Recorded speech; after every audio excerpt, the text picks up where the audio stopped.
$450 million. How the FBI caught the creator of Silk Road. The Ross Ulbricht story. Imagine a world where you could buy anything, absolutely anything, with the click of a button, with no name, no address, no trace.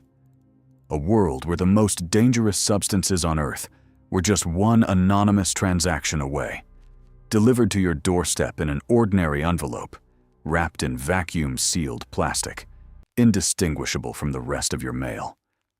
No corner dealers, no dark alleys, no face-to-face negotiations. Just a sleek, sophisticated website, hidden deep within the internet's darkest corridors, where the rules of law enforcement simply did not apply.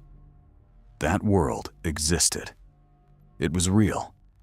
And for nearly 3 years, it generated over $1 billion in transactions. Moved tens of millions of dollars in a currency most people had never heard of, and was run by a single man sitting alone at a laptop in a rented room in San Francisco. His name was Ross William Ulbricht, and this is his story. Before we go any further into this extraordinary tale, a story that redefined the boundaries of crime, technology, and the law.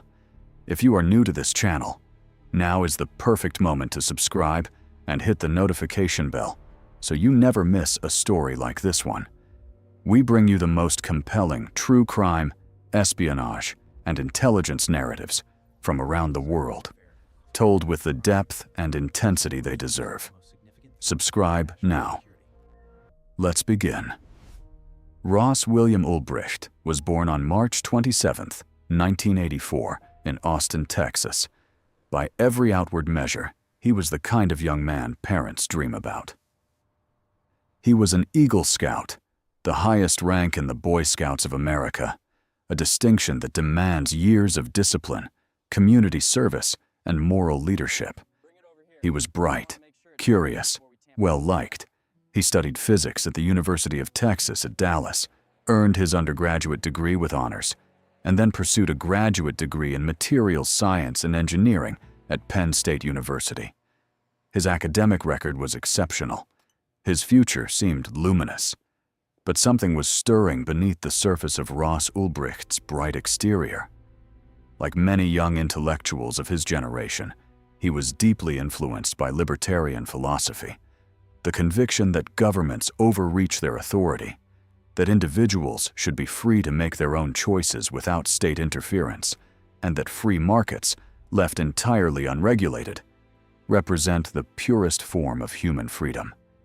He devoured the works of economists from the Austrian school, particularly Ludwig von Mises, who argued that any interference by the state in economic activity was both immoral and counterproductive. These ideas did not remain abstract for Ross Ulbricht. They would become a mission. It was at Penn State that Ross met Julia Vai, who would later describe their early relationship as intense and romantic.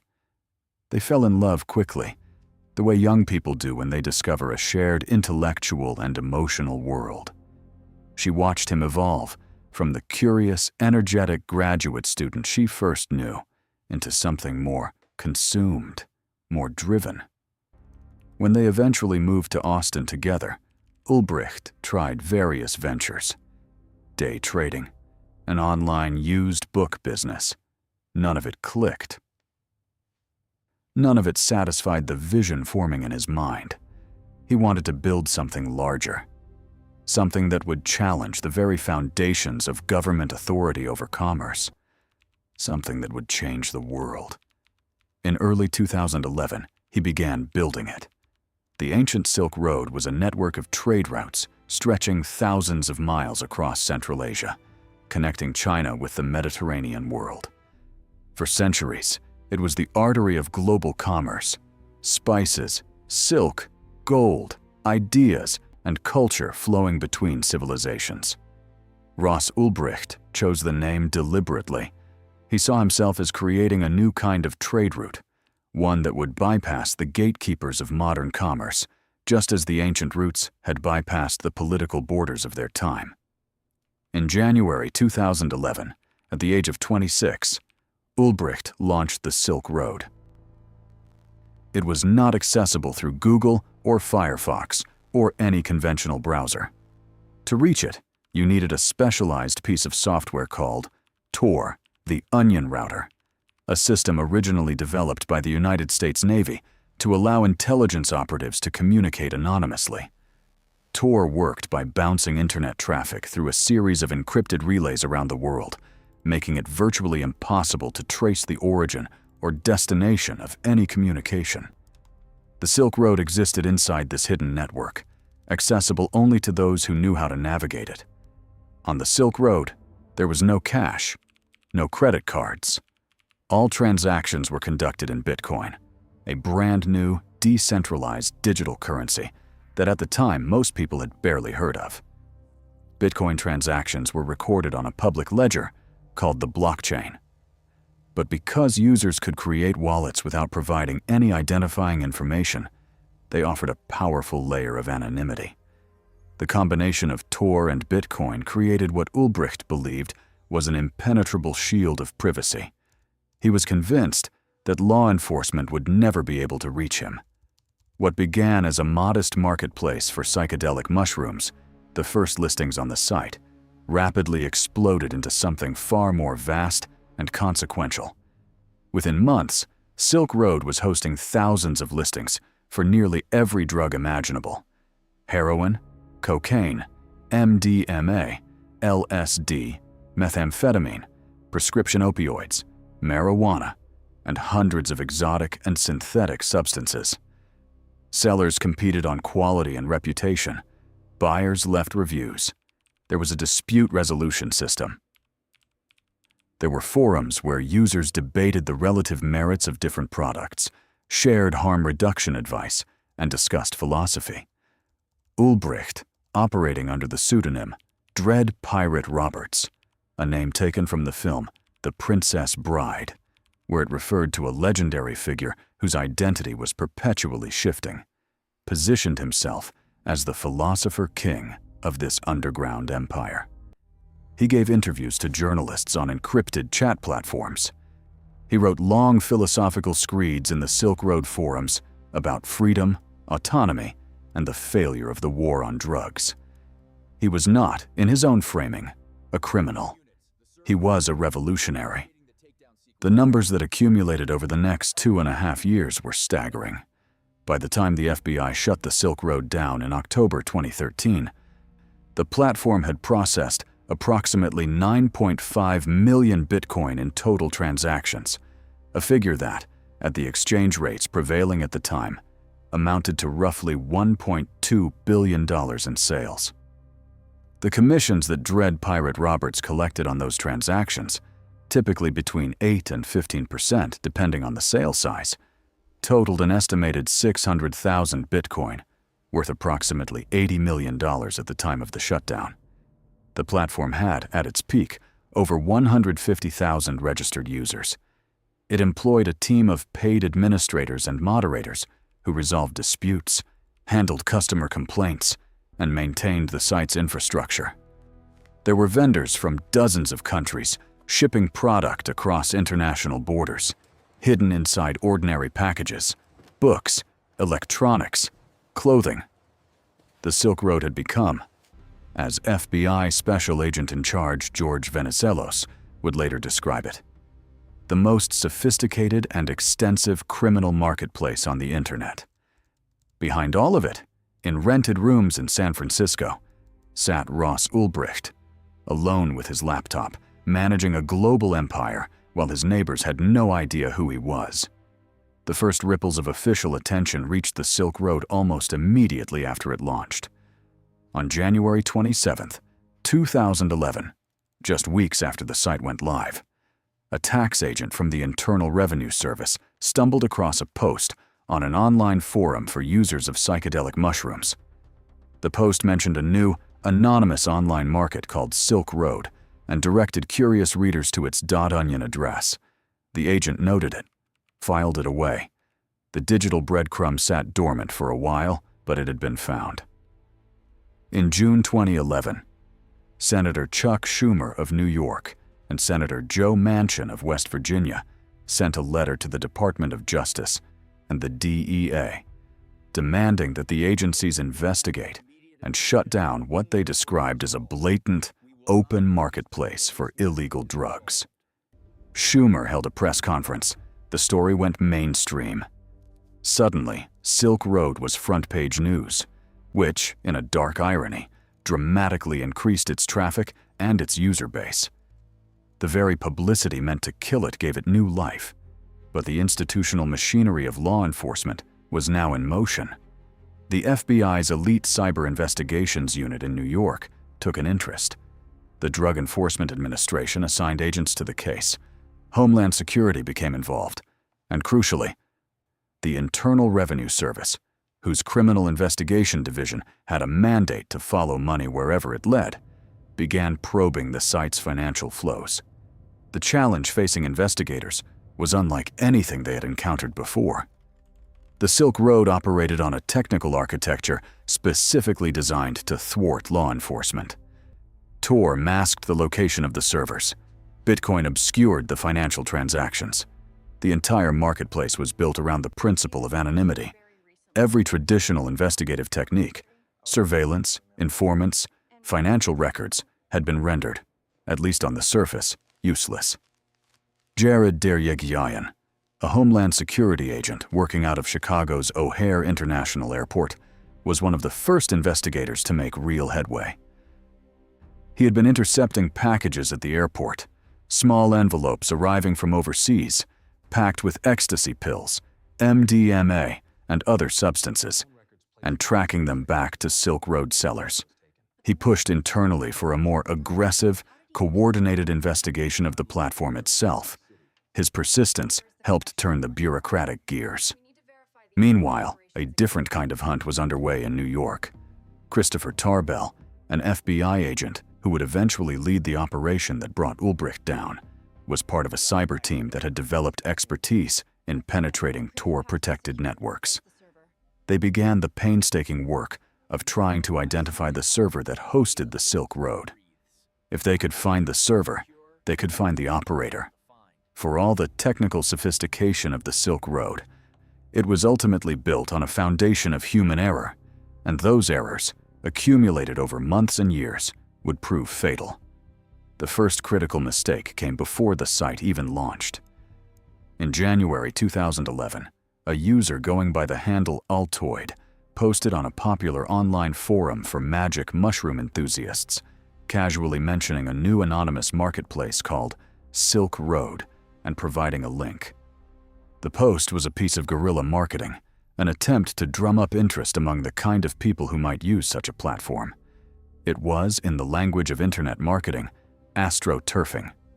At the time, it seemed harmless, but investigators would eventually find it. A few months later, the same username, Altoid, appeared on Bitcoin Talk, a public forum dedicated to the new digital currency. This time, Altoid posted a job listing, seeking an IT professional with Bitcoin expertise for what was described as a venture-backed Bitcoin startup company. Interested candidates were asked to contact the poster directly. The contact email provided in that post was rossulbricht@gmail.com. The username was the same. The email contained his full legal name, one thread on a mushroom forum, one job posting on a Bitcoin forum, and Ross Ulbricht had unwittingly drawn a direct line between Dread Pirate Roberts and his own identity. The clue sat in the public record of the internet, waiting to be found. There were other errors. In early 2013, a U.S. customs officer at the Canadian border intercepted a package addressed to an address in San Francisco.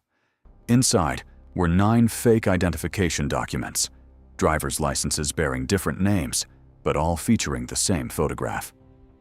A photograph of Ross Ulbricht. When investigators visited Ulbricht's San Francisco address to ask about the package, he claimed not to know anything about it. But the incident deepened their suspicions and, crucially, helped confirm his physical location.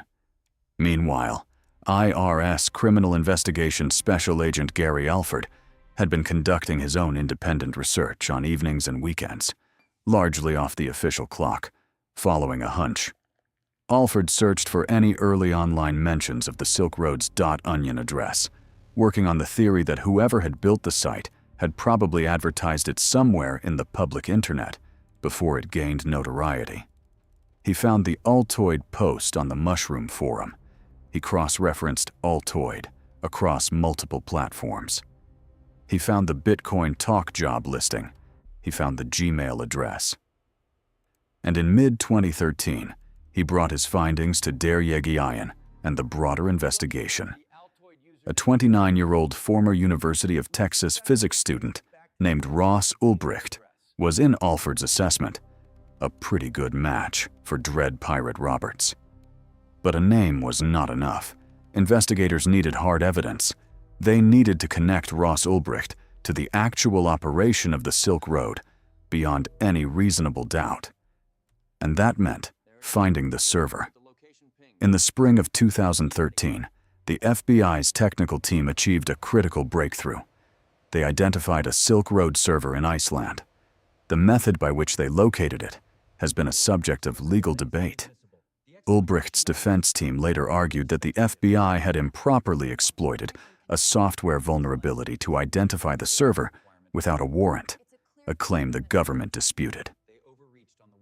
But regardless of the legal controversy, the discovery of the Iceland server gave investigators access to a treasure trove of operational data: chat logs, transaction records, administrative communications. The ghost of Dread Pirate Roberts made tangible. The chat logs showed that Dread Pirate Roberts operated on Pacific time, consistent with someone living on the west coast of the United States. They showed a personality, meticulous, philosophical, prone to long treatises on libertarian economics, capable of ruthlessness when the business demanded it. They showed a man who took the security of his enterprise with deadly seriousness. And yet, because of those early forum posts, a man who had already handed his pursuers the key. As the investigation deepened, investigators discovered something that elevated the case far beyond ordinary drug trafficking. In the spring of 2013, Dread Pirate Roberts had allegedly engaged in a murder-for-hire scheme. The incident began when a Silk Road employee and moderator, going by the username Friendly Chemist, allegedly threatened to expose the identities of thousands of Silk Road vendors unless he was paid a large sum of money. Dread Pirate Roberts, according to prosecutors, responded not by paying the extortion, but by arranging for the man to be killed. He allegedly contracted with another Silk Road user, Reed and White, to carry out the murder, and paid approximately $150,000 in Bitcoin for the service. A photograph of an apparent victim was subsequently sent to Dread Pirate Roberts, who logged the transaction in his personal journal. Federal prosecutors allege that Ulbricht commissioned at least 5 murder-for-hire arrangements in total, paying a combined $730,000 in Bitcoin to various alleged hitmen. However, Canadian authorities found no evidence that any of the murders had actually taken place. The names and identities of the supposed victims could not be verified. It was possible, even probable, that the people Ulbricht had allegedly paid were scammers who had taken his money and done nothing. But the intent, the willingness to order killings to protect his empire, would become a defining element of how prosecutors portrayed him to the court. By September 2013, the FBI had enough. The case against Ross Ulbricht was assembled. The Altoid posts, connecting his real name to the site's early promotion. The fake IDs intercepted at the border. The Iceland server data, the chat logs, the financial analysis of Bitcoin flows. An arrest warrant was secured. A team of agents flew to San Francisco. What followed was one of the most carefully choreographed arrests in FBI history. Choreographed not for drama, but out of absolute operational necessity. Agents knew that if Ulbricht had even a moment to close his laptop, all the evidence of his administrative access to the Silk Road could be encrypted, or destroyed. He used a program called TrueCrypt, which could render all the data on his machine inaccessible with a single keystroke. To successfully prosecute him, they needed to seize the laptop while it was open and running, while he was actively logged in as Dread Pirate Roberts. On the afternoon of October 1st, 2013, plainclothes federal agents fanned out across San Francisco's Glen Park neighborhood. They identified Ulbricht's routine. He often worked at the Glen Park branch of the San Francisco Public Library, connecting to the public Wi-Fi with his laptop. That afternoon, surveillance confirmed he was there, seated at a quiet corner of the library's second floor, his laptop open in front of him. The plan was elegant in its simplicity. Two agents would approach Ulbricht in the guise of a quarreling couple. A domestic spat unfolding in the library, loud and distracting, the kind of scene that compels everyone nearby to look up and stare. At the moment, Ulbricht's attention was drawn away from his screen. A third agent would move in behind him, seize the laptop with both hands, and hand it immediately to a fourth agent who would maintain its active state. At approximately 3:15 p.m. on October 1st, 2013, the scene played out almost exactly as planned. The decoy couple began their argument. Ulbricht looked up. Agent Thomas Kiernan moved swiftly behind him, took the laptop, and passed it off. A flash drive was immediately inserted into a USB port, copying key files before anything could be closed or encrypted. In that moment, Ross Ulbricht was logged into the Silk Road. He was logged in as Dread Pirate Roberts. The administrator account, the crown jewel of the prosecution's case, was open on the screen, visible for agents to see. Ross Ulbricht, Eagle Scout, physics graduate, libertarian philosopher, and the man who had built a billion-dollar underground empire from the privacy of rented rooms, was handcuffed in the Glen Park Public Library while confused patrons looked on, having no idea they were watching history. The arrest sent shockwaves through the dark web. Within hours of Ulbricht's detention, the Silk Road was offline. FBI agents seized approximately 26,000 Bitcoin from the site's servers, worth about $3.6 million at that day's exchange rates, and identified a further 144,336 Bitcoin stored on computer hardware belonging to Ulbricht, then valued at approximately $28 million. The total seizure was, at the time, the largest Bitcoin seizure in history. But as the investigation continued and the case prepared for trial, something profoundly disturbing began to emerge from within the ranks of law enforcement itself.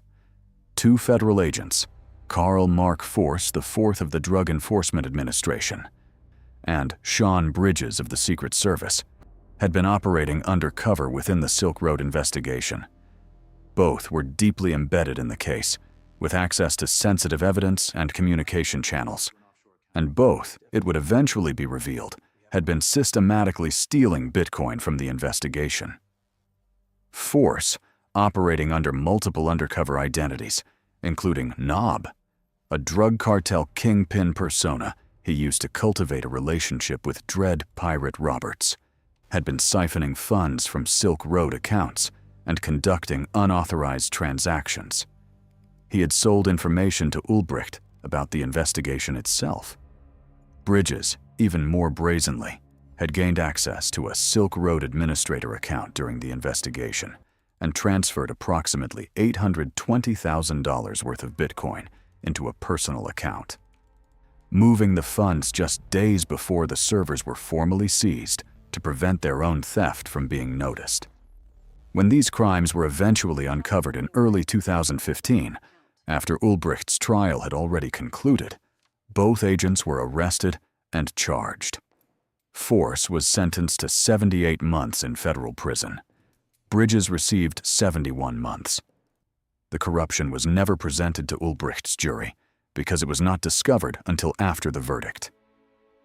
Ulbricht's defense team later argued that this represented a fundamental violation of due process, that evidence of FBI and DEA corruption in the very investigation that produced his conviction had been withheld from the defense. Appeals courts disagreed. The trial of United States versus Ross William Ulbricht began on January 13, 2015, in the Southern District of New York. Before Judge Catherine Forrest. It was a spectacle that drew intense attention from legal scholars, internet activists, civil liberties organizations, and the global cryptocurrency community. Ulbricht's defense attorney, Joshua Druttle, presented a striking theory that Ross Ulbricht had indeed founded the Silk Road in 2011, but had quickly stepped away from its administration and handed control to others. The person prosecutors were calling Dread Pirate Roberts, Druttle argued, was not his client, or not exclusively his client.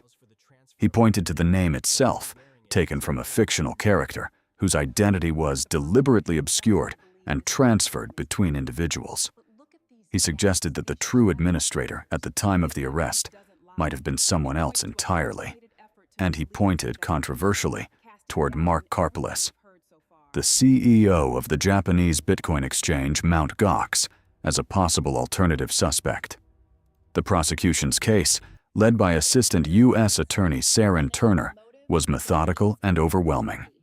Prosecutors walked the jury through the Altoid posts, the fake IDs, the Iceland server data, and, most devastatingly, the personal journal recovered from Ulbricht's laptop. In that journal, Ulbricht had documented the founding and growth of the Silk Road in meticulous detail. He had written about the philosophical inspiration behind it, about the operational challenges of running it, about the fear of being caught. One entry, written in the early days of the enterprise, read like the confessional of a man who understood the magnitude of what he was doing. He had created a monster. The jury deliberated for just 3.5 hours. On February 4th, 2015, they returned a unanimous verdict of guilty on all 7 counts.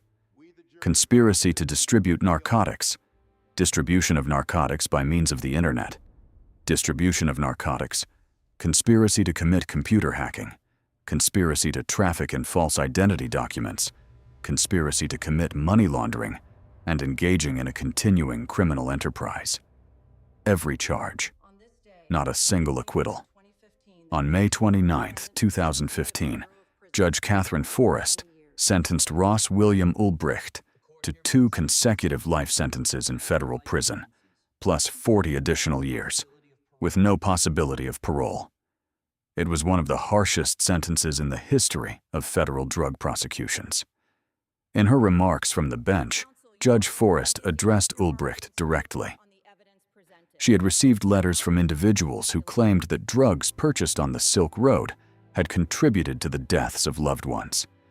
She spoke of the human cost of the enterprise Ulbricht had built, the heroin overdoses, the fentanyl deaths, the lives shattered by addiction. She acknowledged that Ulbricht himself had not physically sold drugs to anyone, but she held him responsible as the architect and administrator of a system that had processed hundreds of millions of dollars in illegal drug transactions for the harm that system had enabled.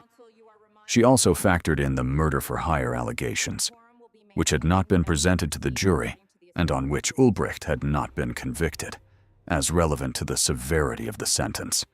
The court found, by a preponderance of the evidence, that Ulbricht had commissioned killings. His defense team protested vigorously, arguing that it was unconstitutional to sentence a man for crimes he had not been tried for. The argument did not prevail.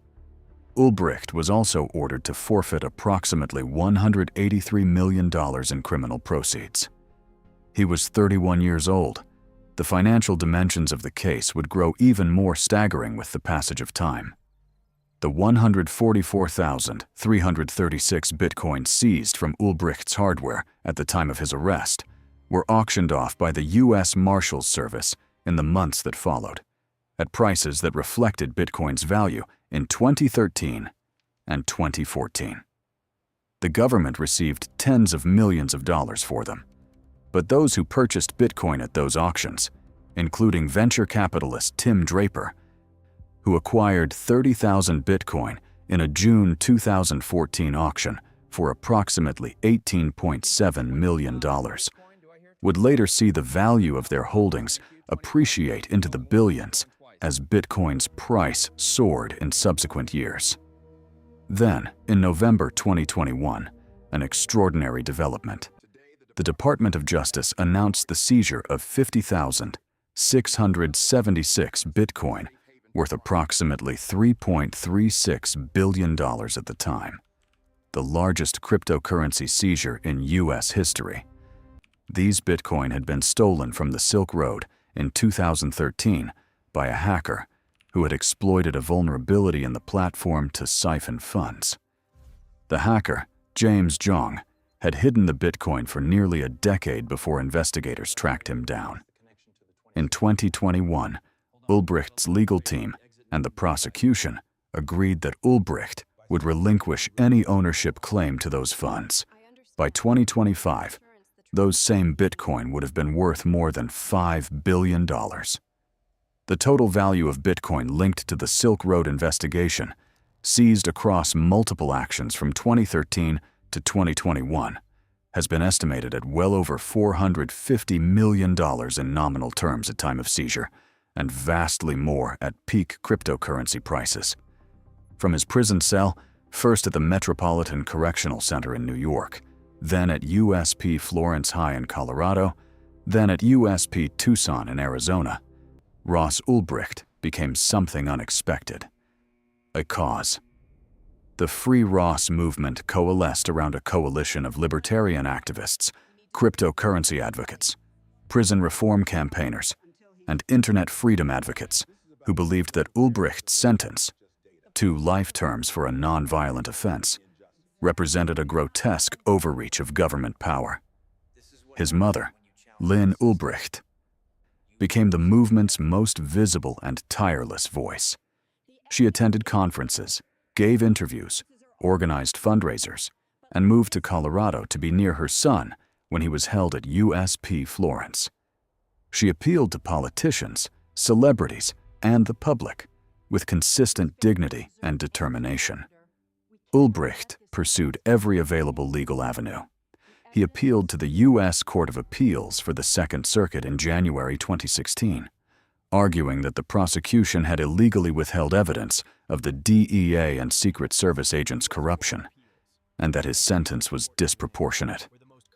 The Second Circuit issued a 139-page opinion in May 2017, upholding both the conviction and the sentence. In December 2017, Ulbricht filed a petition for certiorari with the U.S. Supreme Court, asking the justices to hear his case. In June 2018, the Supreme Court declined to review it. The legal options were exhausted. The sentence stood, but the political campaign for his release intensified. In 2020, Libertarian Party presidential candidate Joe Jorgensen made a campaign pledge to pardon Ulbricht if elected. Libertarian Congressman Thomas Massie called for his sentence to be commuted. The cryptocurrency community, which had grown from a niche group of cypherpunk enthusiasts into a multi-trillion-dollar global industry, increasingly viewed Ulbricht as something of a founding figure, a man who had pioneered the use of Bitcoin as a real-world currency, however darkly, and whose imprisonment represented the kind of government overreach they had entered the space to escape. And then, in the most unexpected of final chapters, came Donald Trump. In May 2024, while campaigning for the presidency, Trump attended the Libertarian National Convention in Washington, D.C. An unusual appearance for a Republican seeking libertarian votes in what was expected to be a closely contested election. Standing before the crowd, Trump made a specific, explicit pledge. If elected, he would commute Ross Ulbricht's sentence on his first day in office. The crowd erupted. Free Ross signs waved. The moment went viral in libertarian and cryptocurrency communities around the world. Ulbricht, from prison, took to social media to thank Trump for the promise and to urge his supporters to hold the candidate to it. Trump won the 2024 presidential election. And on January 21st, 2025, his second day in office, one day after his second inauguration, President Donald Trump signed a full and unconditional pardon for Ross William Ulbricht. Trump called Lynn Ulbricht personally to inform her before the announcement. "I just called the mother of Ross William Ulbricht to let her know that, in honor of her and the libertarian movement, which supported me so strongly, it was my pleasure to have just signed a full and unconditional pardon of her precious son, Ross," the president wrote on Truth Social. That same evening, Ulbricht was released from the federal prison facility in Arizona, where he had been held.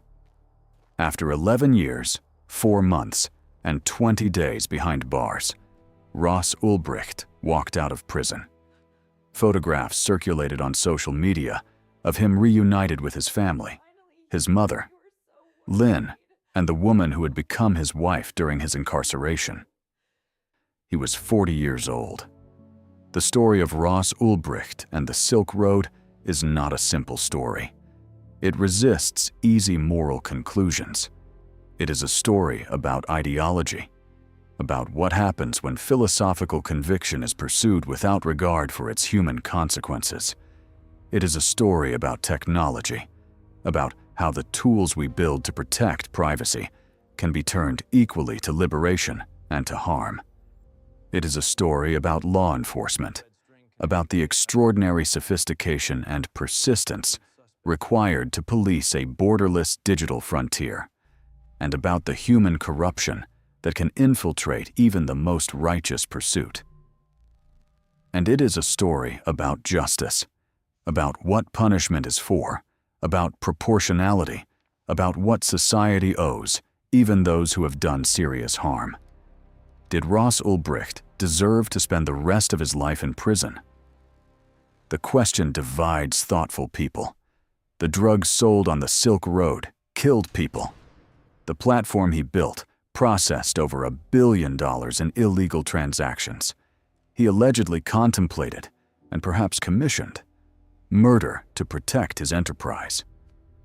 These are not abstractions. They are real harms, with real victims. But 2 of the federal agents who investigated him stole hundreds of thousands of dollars during that investigation and walked free after a few years. The judge sentenced him partly for crimes the jury never heard. He received a harsher sentence than many convicted murderers. And he was ultimately freed, not through the legal system, not through the courts finding error in his conviction, but through a political bargain between a presidential candidate and a political party seeking votes. The Silk Road itself was shut down on October 2nd, 2013. Within a month, Silk Road 2.0 was online, run by former administrators of the original site. It was shut down the following year. Then came Alphabay, Hansa, Dream Market, Empire Market, a succession of dark web marketplaces, each more sophisticated than the last, each eventually shut down by coordinated law enforcement operations, each eventually replaced. The ecosystem Ulbricht created did not die with the Silk Road. It evolved, adapted, and persisted. Bitcoin, the currency that was central to the Silk Road's operation, and that most people in 2011 had never heard of, became one of the defining financial instruments of the 21st century. Its market capitalization reached trillions of dollars. Entire industries, fortunes, and national monetary policies were shaped by its rise.